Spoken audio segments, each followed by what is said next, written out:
Hey guys, welcome back to my channel. It's your girl, Carter Me Elisa, and if you're new here, welcome to my channel. We're glad to have you.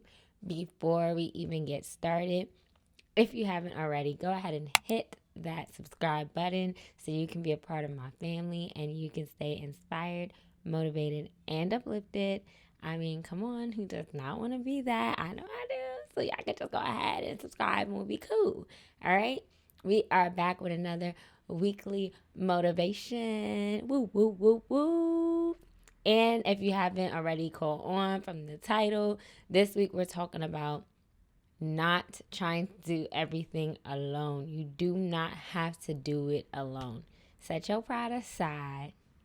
Just go ahead and just put it in a permanent timeout, okay? Because you don't have to do it by yourself. Oftentimes, we find ourselves feeling like we can't ask for help or we don't want to ask for help. And listen, we here to get it all the way together, okay? So we're going to talk about it because some of us have a valid reason for not wanting to ask anyone for help, right?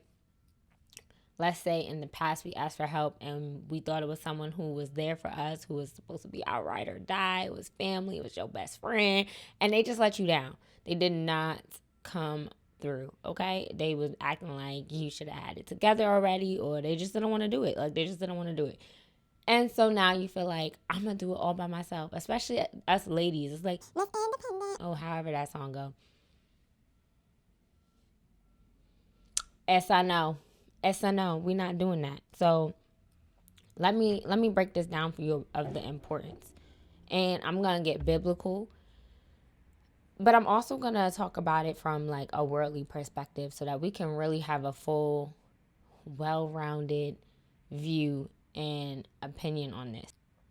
Asking for help when help is needed is wise. It's wisdom, right? Because if you're already struggling and you're at a point where if you don't ask for help, you're going to lose everything when you could ask for help and possibly be able to save everything, it would be wise of you to ask for help. Don't let a past experience nor pride keep you bound, right? Because this is the thing. If Lil JoJo let you down in the past, and so now you don't want King Tut to let you down present day, you're still bound to Lil JoJo. You haven't let Little JoJo go. You haven't let that situation go. You can't grow past that point of stagnance, right? That point of entry of that trauma. You have to let that go. You have to let that go and give King Tut a chance to go ahead and be your king. Come on. Like, what are we talking about right now? What are we talking about? Sometimes the problem isn't that you asked for help, it's who you asked for help. So what you should have done with that circumstance or situation with Little JoJo is say, who am I calling my friends? Who am I leaning on and why? And ask yourself, is it worth leaning on them? And then when you could see or find yourself in a situation where you might need help again, and it doesn't have to be financial. It could be like watching your kids. It could be painting your house. It could be moving your car. I don't know, right? But ask yourself, like, am I asking the right person? Who is the person that you should be able to call and have called for things that you felt like wasn't a big deal and didn't look at as help, but they came through for you? And then you ask for help, right? And ask yourself, are you a person who someone can lean on for help too? Because sometimes it's us. Sometimes we wasn't there for them, and that's why they're not there for us. So remember, it's not about asking, it's about who you ask. Be wise on who you ask.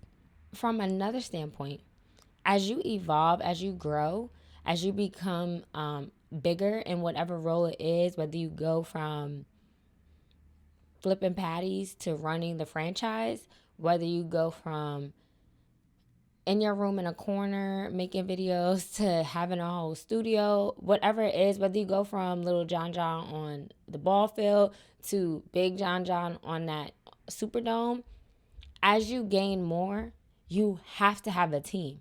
You can't have a successful team if you don't know how to delegate and ask for help.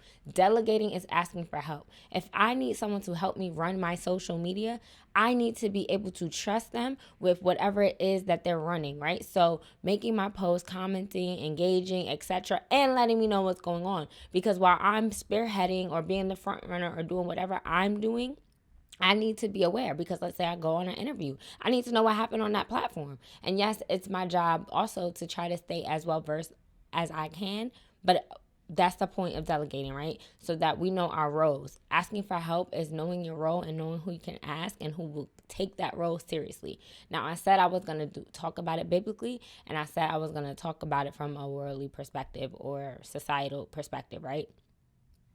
Cool.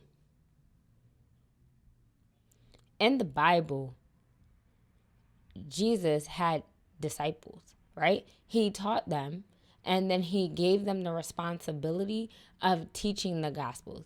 That's asking for help. In the Bible, God called Eve a helpmate to Adam. That means she would be helping him, right? And not helping him meaning that she can't do anything on her own, but meaning that they would bear the burden together, right? No one is meant to be alone. The first time he said it was not good in the Bible was Adam being alone. Adam represents man in general, not just the male species, but man in general. So we're not meant to be doing these things alone. That's Bible. That is Bible.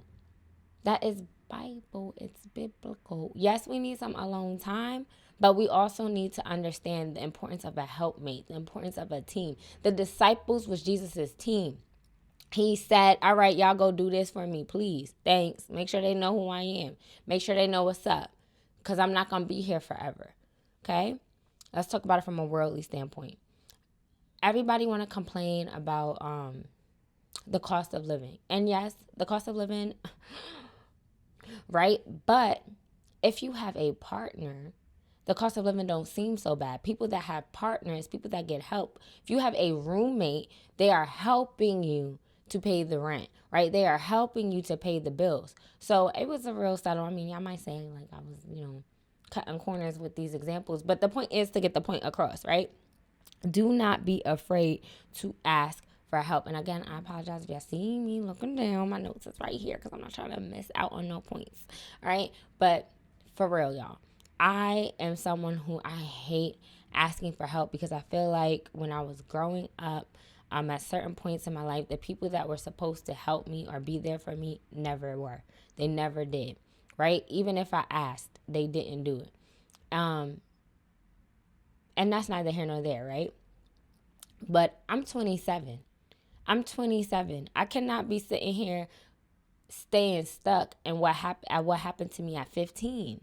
So if at 27 I need help, whether it's from my significant other or one of my best friends or whomever, I mean, I gotta grow up. I have to put my big girl pants on, pull my boots up by the straps, and get to it. I have a 7-year-old that's dependent on me. I can't be stuck and bound to my 15-year-old self and put her in a position of trauma or anything like that, because I was too proud to ask for help. When you go to a bank to get a loan for a house, you're asking them for help.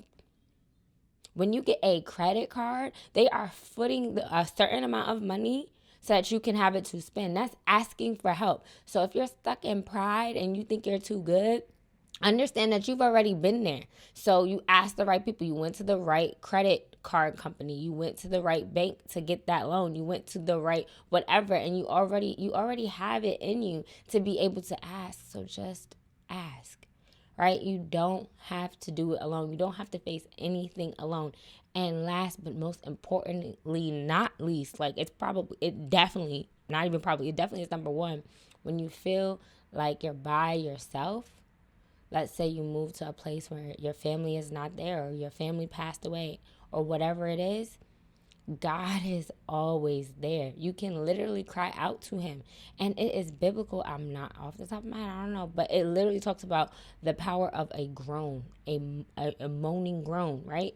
You can cry out to him and he will respond. I'm telling you, because I've been there. I would not sit here and say something that I haven't seen for myself. So yeah. Let's all like set aside our pride. Let's all break the shackles of whatever past we had that's keeping us bound, hindering us, and allowing us to stay trapped in whatever cycle that's keeping us from asking for help. Don't be afraid to ask for help. And here's a warning, just take it with a grain of salt. Me saying don't be afraid to ask for help does not mean to expect people to take care of everything for you. That's not what I'm saying. But if you need help, ask. All right, y'all. So this was my weekly motivation. This week we is asking for help if we need it, y'all. And if you liked it, go ahead and give me a thumbs up. Comment down below what's your thing that you're gonna ask for, or you know, are you now not afraid to ask for help? Whatever else you want to see me talk about, y'all can go ahead. If you've made it this far, go ahead and click that subscribe button. Okay, follow me at Carter Me Lisa on all social media platforms. And y'all know how this goes. Until next time, y'all. Peace.